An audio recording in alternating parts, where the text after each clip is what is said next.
Dan tadi juga disampaikan oleh Presiden bahwa indeks pembangunan manusia juga meningkat.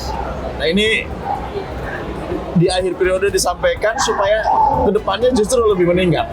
Nah jadi bahasa ataupun apa yang disampaikan oleh Pak Jokowi terkait dengan terkendalinya inflasi, saya kira make sense gitu ya, bahwa inflasi saat ini masih terkendali meski ada beberapa komoditas yang ini harus diperhatikan, dan itu pun disampaikan bahwa memang sampai saat ini harus ada upaya-upaya yang lebih optimal untuk menstabilkan harga-harga bahan pokok masyarakat (IKN). Nah proporsinya seperti apa? Ini tinggal membagi proporsi dari 3.600 sekian triliun anggaran belanja negara tahun 2025. Ya tentu proporsinya ini yang tinggal bagaimana diatur.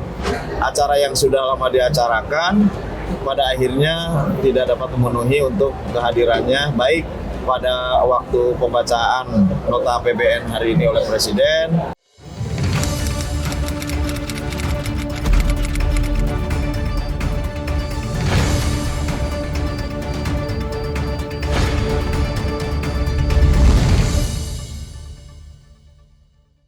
Halo pemirsa Berita Nasional TV, bersama saya Galuh Anggara, jurnalis Berita Nasional TV.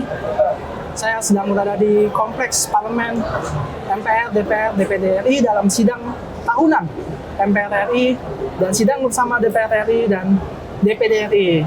Saat ini saya sedang bersama dengan salah satu narasumber dan tokoh dan pejabat publik, anggota DPR RI, fraksi Partai Demokrat, Kang Herman Hero. Halo Kang. Halo, selamat sore. Baik, alhamdulillah. Semoga sehat. Oke. Suatu kehormatan bagi saya dan juga Berita Nasional TV, Kang Hero bersedia untuk hadir ke booth kami, di mana untuk berdialog sedikit nih Kang, masih seputar tentang sidang tahunan nih Kang. Ada yang menarik dari pidato Presiden Jokowi, di mana dalam poin-poinnya beliau menyampaikan yang pertama adalah permohonan maaf Kang, yang kedua adalah tentang terima kasih kepada rakyat Indonesia dan juga tentang capaian selama 10 tahun periode beliau. Melihat seperti ini, menurut Kang Hero seperti apa nih Kang? Ya, tentu norma dalam sebuah siklus jabatan di pemerintahan biasanya memang pada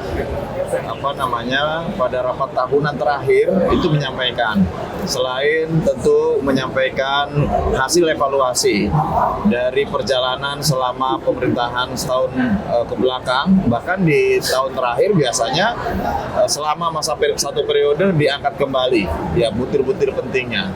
Dan pada sisi lain memang selalu menyampaikan permohonan maaf, karena ini pasti saja ada hal-hal yang tentu tidak sempurna. Apa yang dilakukan tidak semuanya memberikan kepuasan. Pasti ada hal yang harus dilanjutkan, harus disempurnakan ke depan. Oleh karenanya permohonan maaf tentu biasa itu adalah sebuah norma yang disampaikan pada pidato rapat tahunan. Kebetulan saya kan di sini sudah 3 periode, jadi saya sudah 2 masa periode kepresidenan yang saya melihat hal yang sama.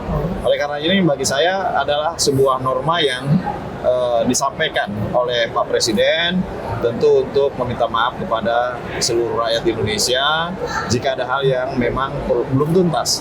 Sehingga inilah yang kemudian akan dituntaskan pada periode atau siklus pemerintahan selanjutnya dalam era kepemimpinan Pak Prabowo Subianto.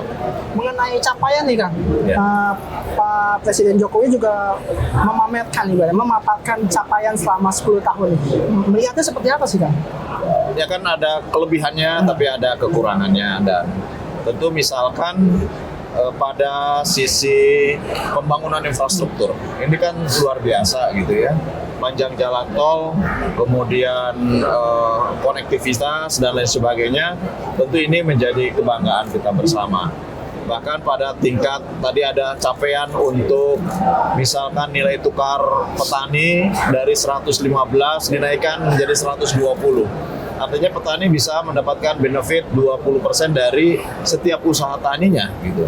Kemudian para nelayan dinaikkan dari 105 menjadi 115. Artinya ada optimisme ke depan dan selalu menyebutkan di dalam pembangunannya adalah bagaimana memanfaatkan APBN itu secara efektif, inklusif, dan berkelanjutan. Ini 3 aspek yang menurut saya sebuah rambu-rambu agar pada setiap mata anggaran yang digunakan oleh kementerian dan lembaga, ke depan pembangunannya harus berpegang teguh kepada keefektifan, kemudian berpegang teguh kepada inklusivitas, dan tentu berkelanjutan. Karena bagaimanapun bumi ini ada batasnya, tanah air kita ini ada batas pembangunannya, oleh karenanya ini harus dijaga keberlanjutannya. Dan tadi juga disampaikan oleh Presiden bahwa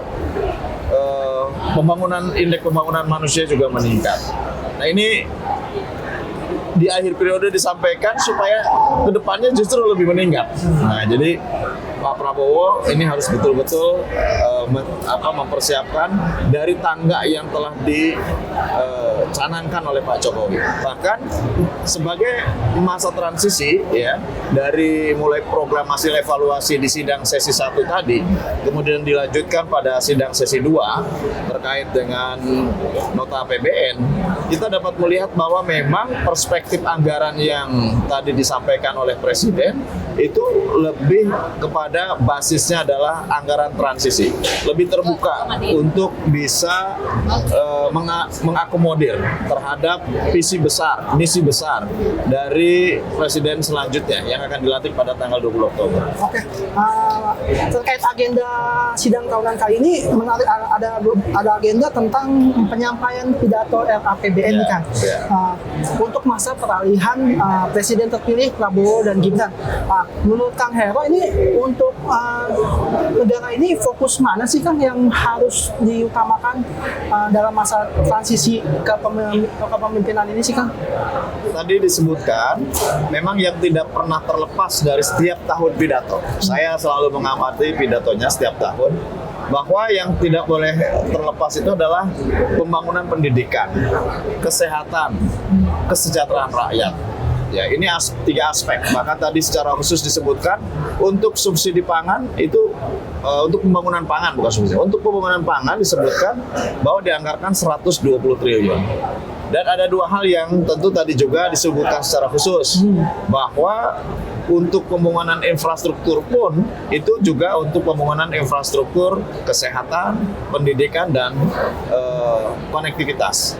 Kemudian 2 aspek yang ini tentu juga disebutkan karena ini menyangkut pembangunan yang sedang berjalan di masa pemerintahan Pak Jokowi yang akan dilanjutkan ke depan oleh Pak Prabowo, dan ada program besar Pak Prabowo ke depan, yaitu bagaimana menyebut tentang keberlanjutan pembangunan IKN dan mempersiapkan sejak pembahasan anggaran saat ini untuk makan bergizi gratis. Artinya meskipun disebutkan secara bertahap, tentu nanti besarannya akan diperhitungkan secara rasionalitasnya seperti apa gitu ya. Nanti ini kan baru disampaikan dan akan dibahas, kemudian ditetapkan dalam masa sidang ini oleh DPR, apakah nanti akan ada anggaran APBN perubahan pada waktu nanti Pak Prabowo setelah dilantik, ataukah memang firm bahwa dalam pembahasan dan pengesahan APBN transisi ini tentu sudah mengakomodir seluruhnya terhadap program yang akan dijalankan Pak Prabowo ke depan. Oke. Terkait inflasi nih Pak, Pak Jokowi menyampaikan bahwasannya dalam pidatonya itu inflasi negara kita itu cenderung terkendali di saat negara-negara lain inflasinya naik. Ini menurut Kang Hero seperti apa sih? Ya, memang ada beberapa ada beberapa komoditas dalam negeri yang memang terasa ya, misalkan minyak goreng, kemudian beras naik. Memang ini adalah menjadi pemicu utama terjadinya inflasi. Dan target inflasi tahun depan kan 2,5%. Kita masih mengevaluasi semester 2 ini berapa inflasi. Sehingga nanti akumulasi terjadinya inflasi pada tahun 2024 ini berapa persen tentu nanti akan kita lihat di akhir tahun. Tetapi kalau dengan optimisme bahwa kita bisa mencapai inflasi maksimum 2,5% pada tahun anggaran 2025, tentu bahasa ataupun apa yang disampaikan oleh Pak Jokowi terkait dengan terkendalinya inflasi, saya kira make sense gitu ya, bahwa inflasi saat ini masih terkendali meski ada beberapa komoditas yang ini harus diperhatikan, dan itu pun disampaikan bahwa memang sampai saat ini harus ada upaya-upaya yang lebih optimal untuk menstabilkan harga-harga bahan pokok masyarakat. Oke, Pak Jokowi juga menyampaikan pesan khusus nih Pak untuk Presiden terpilih Prabowo Gibran, di mana ini tentang sebuah isu keberlanjutan. Melihat seperti ini, keberlanjutan ini seperti apa sih kan untuk masa kepemimpinan selanjutnya nih Pak? Ya, prinsip berkelanjutan itu kan melanjutkan berbagai pembangunan yang saat ini sedang dijalankan. Oke. Tentu dengan akselerasi yang harus terukur supaya betul-betul dapat diselesaikan kapan oleh pemerintahan Pak Prabowo.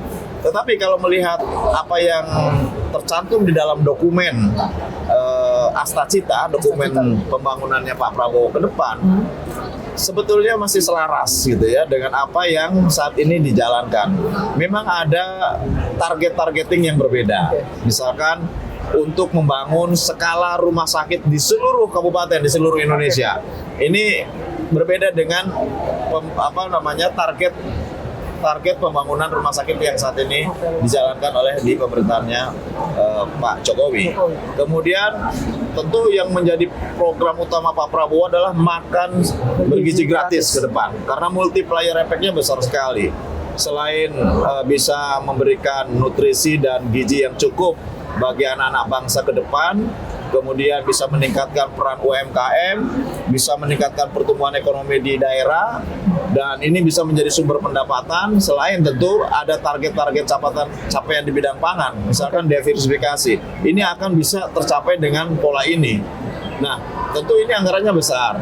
Pada sisi lain, ada hal yang harus dilanjutkan, IKN. Nah, proporsinya seperti apa? Ini tinggal membagi proporsi dari 3.600 sekian triliun anggaran belanja negara tahun 2025. Ya, tentu proporsinya ini yang tinggal bagaimana diatur. Sehingga betul-betul semua program, baik yang melanjutkan di era pemerintahan Pak Jokowi maupun yang dijalankan di pemerintahan Pak Prabowo ini bisa berjalan, sehingga target pertumbuhan yang 5,2% tentu bisa dilampaui. Bahkan Pak Prabowo ingin sebetulnya pertumbuhan lebih tinggi daripada itu. Nah, ini kan harus ada penyelarasan nanti dalam perjalanannya. Oke, nah terakhir nih Kang, mengenai Pak SBY ini Kang, yang nggak hadir dalam sidang tahunan kali ini, banyak publik yang menanyakan nih Kang, ini seperti apa sih alasannya? Karena Pak SBY kan sejak awal memang sudah menyampaikan ke publik bahwa pada tanggal 17 Agustus itu pertama ada ulang tahun Museum dan Galeri SBYani di Pacitan. Tanggal 14 beliau sudah meluncur ke Pacitan, ya. Jadi sepulang setelah memberikan semangat di Olimpiade, beliau kembali dan beristirahat sebentar, terus kemudian sudah ke Pacitan. Beliau juga akan turut merayakan dan berupacara hari proklamasi 17 Agustus di Pacitan. Kemudian sebelumnya ada reuni. Sebelumnya ada reuni Akabri 73. Nah, katanya beliau sudah ada di sana semua, sehingga acara yang sudah lama diacarakan pada akhirnya tidak dapat memenuhi untuk kehadirannya, baik pada waktu pembacaan nota APBN hari ini oleh Presiden dan besok upacara di IKN. Oke, mantap sekali pemirsa. Seru sekali pemirsa berbincang dengan politikus dari anggota Partai Demokrat ini. Saya ucapkan kembali terima kasih Kang Hero. Ini suatu kebanggaan bagi saya tersendiri dan juga tim Berita Nasional TV dapat berdialog dan mengunjungi booth dari stand Berita Nasional TV ini mungkin. Salam buat seluruh pemirsa Bernas. Bernas, oke. Mungkin demikian perbincangan kita kali ini, pemirsa. Sampai jumpa dan terima kasih.